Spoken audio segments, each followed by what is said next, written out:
back to my channel.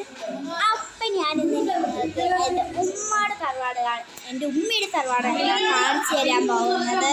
തറവാടെന്ന് പറഞ്ഞാൽ ഞങ്ങൾ ഇതിന് മുമ്പ് തിരുവനന്തപുരത്തായിരുന്നു. അപ്പം ഓക്കെ, അപ്പം അവിടെ കേൾക്കുന്നുണ്ട്. ഇതാണ് നുമ്മു കേട്ടോ, നുമ്മു. ഇവിടെ കുറേ ആൾക്കാരുണ്ട്. നമ്മുടെ സ്പെഷ്യൽ ഗസ്റ്റിനെ കുറിച്ച് പറയാം.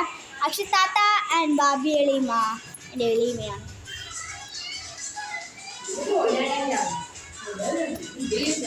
ഓക്കെ ഗൈസ്, അപ്പം അടുത്ത വീഡിയോയിൽ നിങ്ങൾക്ക് ആ വീഡിയോ ഏറ്റവും കൂടുതൽ ഇഷ്ടപ്പെട്ടത് ഈ വീഡിയോ. ഇവിടെ അങ്ങനെ പറമ്പൊന്നുമില്ല കേട്ടോ ഗൈസ്. ഇപ്പോൾ ഇതും വേറെ ബ്രിക്സും ടൈൽസും മാത്രം. പിന്നെ ഞങ്ങൾക്ക് മെഗൾ ഹോസ്റ്റലാണ്, അവിടെ അപ്പം ഹോസ്റ്റലൊക്കെ കൊടുക്കുന്നുണ്ട്. അപ്പം ലൈക്ക്, ഷെയർ ആൻഡ് സബ്സ്ക്രൈബ് ഒന്നും കൂടി ചെയ്യല്ലോ. ആ കമൻറ്റ് ബോക്സിൽ ഒന്ന് പറയണം ആ വീഡിയോ ആണെന്ന് നല്ലത്, അത് ഈ വീഡിയോ ആണെന്ന് നല്ലതെന്ന്. എൻ്റെ വാപ്പ തറവാടാണ്, അതുപോലെ എൻ്റെ ഉമ്മയുടെ തറവാടാണോ നല്ലതെന്ന് പറയണേ. ബൈ.